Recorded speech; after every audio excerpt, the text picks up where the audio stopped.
4 3 2 1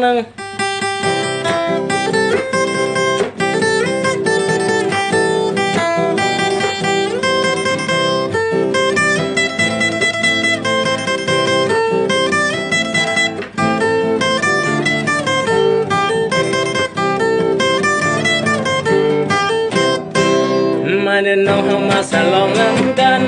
มาสร้างสีสันให้เป็นวันสุขีวันสังตั้งครบรอบ70 ปีวันสังตั้งครบรอบ70 ปีศาสตร์เราเฮานั้นมีประวัติเป็นมาก็เรื่องนักรบล้วนลาวข่าวหลังได้อ่านได้ฟังหูแล้วก็อิ่มใจกลัวสิได้เป็นประชาธิปไตย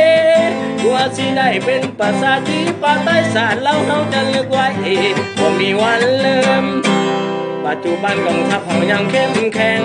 ออกเรือออกแห้งเข้มแข็งทุกเวียกงานหลายปีหลายวันพ้นผ่าน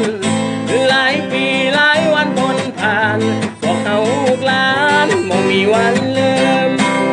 สมเสยพวกเขาเคยจะลืมวันนี้วันสังตั้งครบรอบ70 ปีวันสังตั้งครบรอบ70 ปีคอยภูมิใจดีที่ได้เกิดเป็นคนลาวเฮ้ยเอามาสลองพ่อแม่พี่น้องเอามาสลองนำกันพวกเขารุ่นลาวข้าวรังจงตั้งใจฟังให้เป็นกำลังต่อไป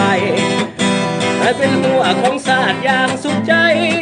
ให้เป็นหัวของศาสตร์อย่างสุขใจวันฉลองใส่ใหญ่กองทัพประชาชนสุดท้ายนี้ขออวยพรใส่ศาสตร์ลาวก้าวไปวันชนะชาวรให้ป้องกันบ้านเกิดเมืองนอนให้ป้องกันบ้านเกิดเมืองนอนพวกเขาขออวยพร